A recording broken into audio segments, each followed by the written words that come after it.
at all of this is a business flying on zero cylinders, basically. Is what you're saying. I mean, it looks really bad. I reckon this is a bit of a mea culpa for me. You're obsessed with this business. Well, I tell you why I'm obsessed with this business, and then I'm going to dig an even deeper hole for myself, possibly for future.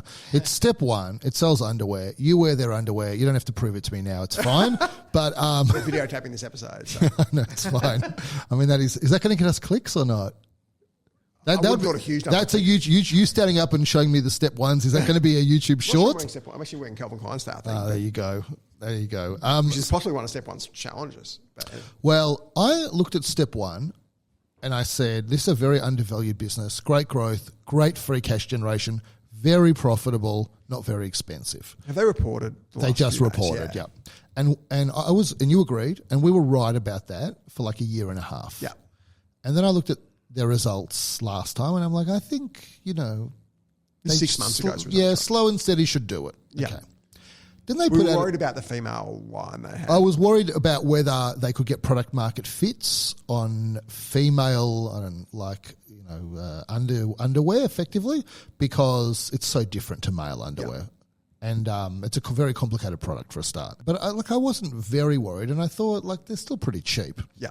Anyway, they gave a little bit of a hint of how their results were going to go, and it wasn't great. That's right, I had that announcement. And then they put out their results, and they were even worse than what I anticipated. So I wrote this kind of thing before I left LinkedIn. I wrote this thing, which is, before you left prison. I basically wrote this thing, and I said, this is my prediction of step one's results. And I was largely right, but I said this is like good case, middle case, worst case, and they actually got pretty close to my worst case. Exactly. And essentially what has happened with them is the Australian business is not really growing, the Australian men's business. I thought that was going to be an issue, but I also thought it should grow a bit. I mean, it grew like 3%, the revenue, which is disastrous. And I thought the economy is a bit tougher. Profit backwards? Depends which profit you're talking about, right? Like net profit went forwards a bit, 1% or something. Yeah. But the problem is, I thought this was just going to maybe be a bit tied to the economic environment or whatever it might be. The problem is that, and so I knew their gross margin would go backwards because they're discounting to try and get volume. And sure enough, the gross margin did go backwards. But the problem that I saw with this business is that Australia is not firing and the gross margin went backwards. And then I was sure they would keep their fixed costs stable. They added a ton to their fixed costs, which is that's worrying to me about how they're running the business. Then the women's stuff predictably did not fire. And I noticed that the repeat purchasing slide seems to have disappeared from their deck, which is always alarm bells. And I might be wrong about that, but I'm sure I saw repeat purchasing last time. And I was waiting for that slide. Yeah. Because I'm like, let's see what the repeat purchase rate is. I think you can safely say if it's not there, it's bad. Yeah, they're not publicising it. It's bad. And so women's stuff really, I think that is alarm bells on the women's stuff. I knew that international wasn't going to be good. The US business basically ceased to exist. Yeah. And the way they framed it is it's going to be a long-term strategy. I think they went from like 8 mil of revenue to 2 mil or 3 mil. That great Simpsons episode where Homer buys that car from the Czech Republic or whatever, and he goes, "Where's his car come?" It no longer exists. and it's instead of on the gear stick, it's got H, and the guy goes, "Just put it in H." That's fantastic. Great. That was classic. That's golden Simpsons era. So the women's stuff, it's a disaster. The US is a disaster. The UK is not really growing. And you look at all of this is business flying on zero cylinders, basically. Is what you're saying. I mean, it looks really bad. It's literally Fred Flintstone using his legs to fire this car. Well, then I'm going to get to. We spend way too much time spending a $110 million company. I'm going to get to it. Well, I think what's interesting is it's kind of an insight into what powers businesses to be successful. Yeah. And none of these things are powering this business to be successful. It has less cash in the bank because all of its money is tied up in stock because its stock is not moving. It's still paying. It's got 33 mil of cash. Still pays out $4 or $5 million as a dividend. Yeah, because obviously people want to get paid, and I would not be paying out a cent if I had this business today. And this is the biggest question that I didn't understand.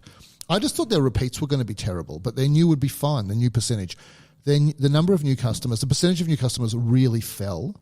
And then I looked at the average, the marketing spend as a percentage of revenue, and actually went down. Yeah. Like the CAC went down. And my question is, if you're struggling That's to good, get, though. well, is it? Because like I know it looks good, but I come to you with a problem and I say to you, we're struggling to get new customers. And you say, we really needed new customers. Get the new customers in the pipeline. And I say, all right. And then you say to me, how about CAC? Can you afford to spend more on CAC? And I say, well, CAC is down compared to what it's last year. Isn't your next comment going to be, well, go and, is it, you might say to me, if you spend more on CAC, is it still going to be a profitable sale? And I'll say, yeah, sure. Our margins are really good. Isn't your next comment, go and spend more marketing dollars driving new sales? Why the hell are they not spending more Feels marketing like a conscious dollars? choice. You don't drop CAC in this situation without consciously spending less on marketing. Yeah, but like I think I'd You're rather saying strategically that's the wrong call. I'd but- rather spend less on fixed costs. Yeah, oh, clearly. And so at the moment, this business, and so the reason we're talking about a not even $100 million I think it's valuation 110. business, not anymore. EV, no, 110 market. Oh, because cap. EV, I think of it's cash dropped on below there, isn't it? 100. No, I just checked it out. All right. So the reason that I'm talking about it is because it is now, once you take out their 30 odd mil of cash, it's now trading at like 4 times profit EBITDA. before tax. Before tax. Yeah, something like that. And plus you get $25 million of stock for free Yeah. as part of the deal. If you came to me and you said to me, you can buy this business on private markets Yeah.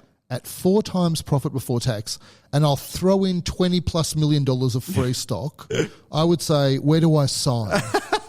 Because I would be confident I can probably turn this around and get some growth back into the business again. And so the fact is that the market completely hates this. You got Temple and Webster. I know I'm going to harp on about this. You got Temple and Webster. All right, they're growing at 20%. All right, they got 600 mil of revenue, but they're making basically significantly less NPAT than this business. More free cash flow. Yeah. That's trading at trillion. $3 billion. It feels like 3 trillion. Not much of a difference. I mean, and then you've got this business, which still throws off $12 million of profit, like NPAT. Yeah. And basically nobody has got the slightest What's the interest problem in being a this microcap? business. You just don't get coverage. That's and they right. Forget about you, and even we're barely talking about it. So speaking of, They should buy it off. They should privatise. oh, totally.